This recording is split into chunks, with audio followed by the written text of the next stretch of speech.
नमस्कार दोस्तों, पिछले कुछ महीनों में एक नए बाबा ने एंट्री मारी है मार्केट में, जिनका नाम है बागेश्वर बाबा। आप लोगों ने इनका नाम और चमत्कार के बारे में सुना या देखा होगा। चलिए, जिनको नहीं पता है वो पूछेंगे कि क्या खासियत है इन बाबा की। तो भाई, बताया जाता है कि ये सिर्फ शक्ल देखकर प्रॉब्लम समझ लेते हैं और फिर लोगों की प्रॉब्लम्स को लेकर बहुत ही चमत्कारी सॉल्यूशन देते हैं। लेकिन इतना काफ़ी नहीं है, इसके ऊपर थोड़ा हिंदू मुस्लिम छिड़क दो तो न्यूज़ वाले आपको ऐसे ही पॉपुलर बना देंगे।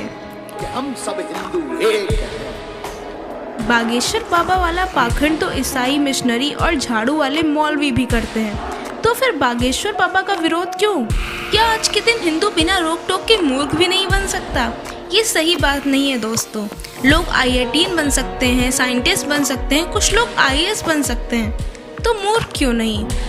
मगर ये सारे लोग एक दूसरे से यूनाइटेड हैं, या सारे रिलीजन के लोग सुपरस्टिशन के नाम पर मिल जाएंगे। आज की इस वीडियो में हम बाबा बागेश्वर को समझते हैं और जनरली इन बाबाओं के फिनोमेना को भी समझते हैं। पिछले साल अप्रैल की बात है कि मध्य प्रदेश के सागर में प्रवचन चल रहा था इनका, और इन्होंने उस भाषण में कहा कि सब लोग हिंदुओं एक हो जाओ, पत्थर फेंकने वाले के घरों पर बुलडोजर चलाओ। सब हिंदू एक हो जाओ और पत्थर मारने वालों के घर पर बुलडोजर चलवाओ। पॉलिटिकल रेफरेंस जो उत्तर प्रदेश में किया जा रहा है, लेकिन इसके बाद सब अपने हाथ में हथियार उठा ले तो पुलिस की क्या जरूरत? यहाँ पर पब्लिक पीस को डिस्टर्ब करने की कोशिश थी, लेकिन जैसा कि हम सब जानते हैं हमारे देश में लॉयर ऑर्डर की क्या हालत है। कोई अरेस्ट नहीं किया गया। कुछ दिन बाद धीरेन्द्र कहते हैं कि मैं बाबा नहीं ढाबा हूँ, ऐसी गलती बार बार करता रहूंगा। पता ही नहीं कि हम बाबा हैं ही नहीं, हम तो ढाबा हैं। आ लाइफ ऐसी गलती करते रहेंगे तुम्हारी ठठरी। फिर से खबर में आता है कि एलर्जी अनटचेबिलिटी प्रैक्टिस करने के लिए इस वीडियो में डेवोटीज इसके पैरों पर गिर जाते हैं। अब यह तो चलो फिर भी एक आम बात है, गिरने आया तो उसका रिएक्शन कुछ ये था। छूना नहीं है, मैं अछूत आदमी है। श्याम मानव, जिन्होंने कई फ्रॉड बाबाओं का खुलासा किया है, उन्होंने बाबा के ऊपर केस किया, लेकिन पुलिस कोई एक्शन नहीं लेती है। बाद में नागपुर की पुलिस बाबा को क्लीन चिट भी दे देती है, यह कहते हुए कि उन्होंने सारे एविडेंस को एग्जामिन कर लिया है और इन्हें कुछ भी ऐसा नहीं मिला जो ब्लैक मैजिक एक्ट के अगेंस्ट हो। तो श्याम मानव पुलिस को इन्फॉर्म करने के अलावा धीरेन्द्र को चैलेंज भी करते हैं। ये 2 चैलेंज होते हैं। पहला होता है कि कमरे में 10 लोग हैं और 10 लोगों के नाम, उनके पिता का नाम और उनके फ़ोन नंबर बताओ। अगला चैलेंज ये था कि एक बगल के कमरे में रखी 10 चीज़ों के बारे में बताया जाए कि कौन कौन सी 10 चीज़ें रखी हैं कमरे में। श्याम मानव कहते हैं कि अगर बाबा ने 90% एक्यूरेसी के साथ भी जवाब दे दिया तो उन्हें 30 लाख रुपए का इनाम देंगे, और अगर यह चैलेंज जीत गए तो श्याम मानव अपना माथा उनके पैरों पर टिका देंगे, माफ़ी मांगेंगे और अपनी पूरी ऑर्गेनाइजेशन को बंद कर डालेंगे। तो आगे क्या होता है? क्या बागेश्वर बाबा इस चैलेंज को एक्सेप्ट करते हैं? इवेंट के पोस्टर पर लिखा था दोस्तों कि इवेंट 13 जनवरी तक चलेगा, लेकिन धीरेन्द्र नागपुर की ओर निकल लेता है 11 जनवरी। इसके बाद एक्चुअली कई सारी धमकियां श्याम मानव को दी जाती हैं कि नरेंद्र दास के साथ जो हमने किया था वह तुम्हारे साथ भी करेंगे। फॉर्चुनेटली तब से उन्हें सिक्योरिटी कवर दे दिया जाता है। धीरेन्द्र शास्त्री के डिफेंस में उनका कज़न लोकेश गर्ग आता है, जो कहता है कि उसे भी डेथ थ्रेट्स मिले हैं। धीरेन्द्र शास्त्री की परिवार सहित 13वीं की तैयारी कर लो।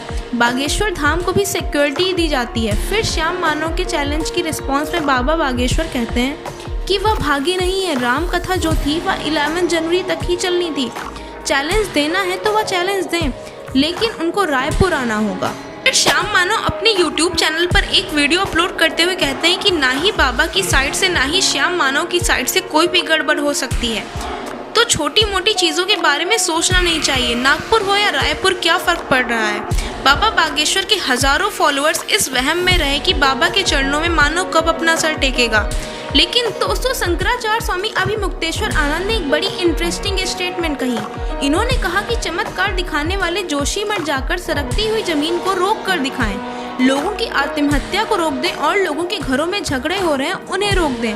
ऐसा कोई भी जनता और राष्ट्र के लिए उपयोगी चमत्कार करके दिखाएं, तभी हम उसे एक चमत्कारी पुरुष कह सकते हैं। मेरी तरफ से कुछ और सजेशन धीरेन्द्र जी के लिए। मुझे लगता है कि धीरेन्द्र शास्त्री जी को पुलिस या फिर खुफिया एजेंसी को ज्वाइन कर लेना चाहिए। अलग अलग देश के सीक्रेट इन्फॉर्मेशन पता करने में बहुत मदद मिलेगी।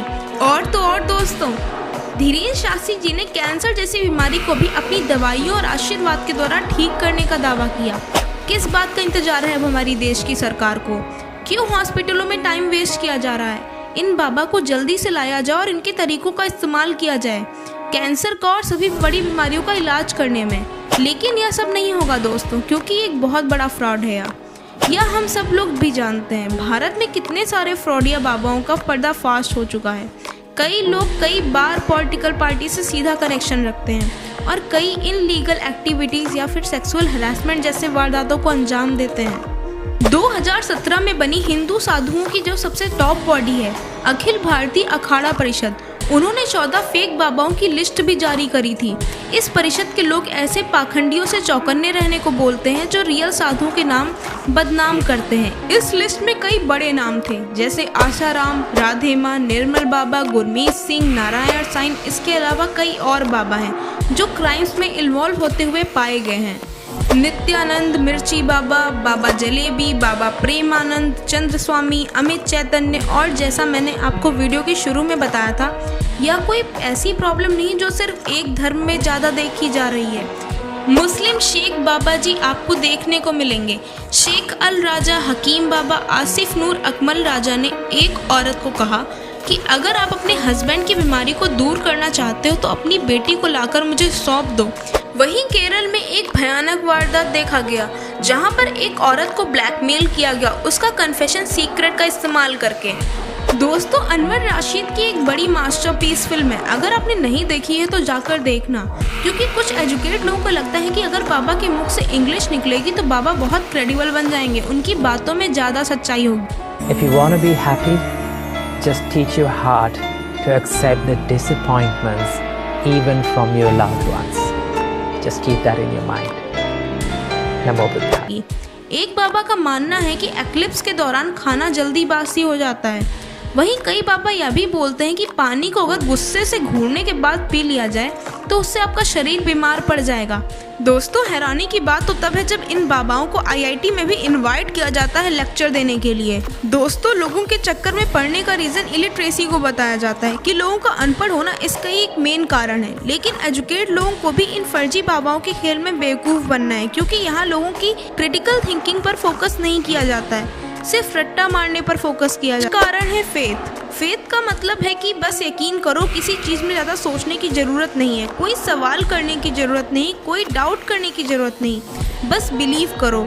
लोग यकीन करते हैं क्योंकि वह यकीन करना चाहते हैं, और अक्सर यह फर्जी बाबा के लोगों की कमजोरी, इमोशनल स्टेट और लोगों की ज़िंदगी में चल रही प्रॉब्लम्स का फ़ायदा उठाते हैं। लोग अपनी ज़िंदगी में फ्रस्ट्रेटेड हैं और कोई सर्जिकल प्रॉब्लम होती है तो उनके लिए थेरेपिस्ट के पास जाया जाता है या फिर साइकोलॉजिस्ट के पास जाया जाता है डेवलप देश में। लेकिन इंडिया में लोगों के पास कोई प्रॉब्लम होती है तो वो अपनी प्रॉब्लम्स को लेकर फर्जी बाबाओं के पास चले जाते हैं। फिर दोस्तों, एक वर्ड आता है स्पिरिचुअलिटी, उसमें कुछ गलत नहीं है, यह एक बहुत अच्छा कॉन्सेप्ट है। कुछ ऐसे बाबा जो लोगों को अच्छा मार्ग सिखाते हैं, उन्हें ज़िंदगी के बारे में स्पिरिट, और वह एक लाइफ कोच की तरह काम करते हैं, एक पर्सनल काउंसलर की तरह काम करते हैं। यह पुराने ज़माने में बहुत होता था और तब कोई फीस चार्ज नहीं की जाती थी, यह एक सेल्फलेस सर्विस होती थी जो असली बाबा देते थे। हिंदू भिक्षु, बौद्ध भिक्षु, जैन भिक्षु, मुस्लिम फ़कीर, इतिहास में हमने ऐसे कई लोग देखे हैं। आदि शंकराचार्य, बाबा फरीद, कबीर, गुरु नानक, बाबा बुल्ले शाह, स्वामी दयानंद सरस्वती, स्वामी विवेकानंद और चिंटू कृष्णमूर्ति। लेकिन हाल ही में ट्रेंड्स आ गया है कि 100 में से 10 लोग बाबा बनने शुरू हो गए। इन फर्जी बाबाओं के पास कोई लाइफ एडवाइस नहीं है लोगों को देने के लिए, ये सिर्फ मूर्ख बनाना जानते हैं अपना धंधा चलाने के लिए। जो भिक्षा का कॉन्सेप्ट था वह भीख के कॉन्सेप्ट में बदल गया है। इसी रीजन से दूसरे बाबाओं को एक्सपोज करना बहुत ज़रूरी है, पाखंडी बाबाओं से बचना बहुत ज़रूरी है। पर वही बात बाबा धीरेन्द्र शास्त्री जी की है, तो मैं ये कहना चाहूँगी कि हर इंसान के सपोर्ट में और विरोध में कई लोग होते हैं, लेकिन धीरेन्द्र शास्त्री जी हिंदू धर्म को बढ़ावा देकर एक हिंदू राष्ट्र बनाना चाहते हैं। हमारी प्रार्थना है, हिंदुओं जगो, जो कि सिर्फ अपने धर्म का प्रचार कर रहे हैं बिना किसी दूसरे धर्म को हानि पहुंचाए। परंतु मेरी सबसे यही रिक्वेस्ट है कि आप अपने कल्चर का प्रचार प्रसार कीजिए, लेकिन कैंसर का इलाज और बड़ी बड़ी बीमारियों का इलाज बिना दवाओं के सिर्फ 2 घी के दिए जला देने मात्र से संभव नहीं है। तो तो अंधविश्वास से दूर रहिए, परंतु भक्ति से नहीं। अगर आपको यह वीडियो अच्छी लगी है तो इस चैनल को सब्सक्राइब और वीडियो को लाइक करना मत भूलिएगा। मिलते हैं ऐसी किसी नई वीडियो में, तब तक के लिए जय हिंद, जय भारत।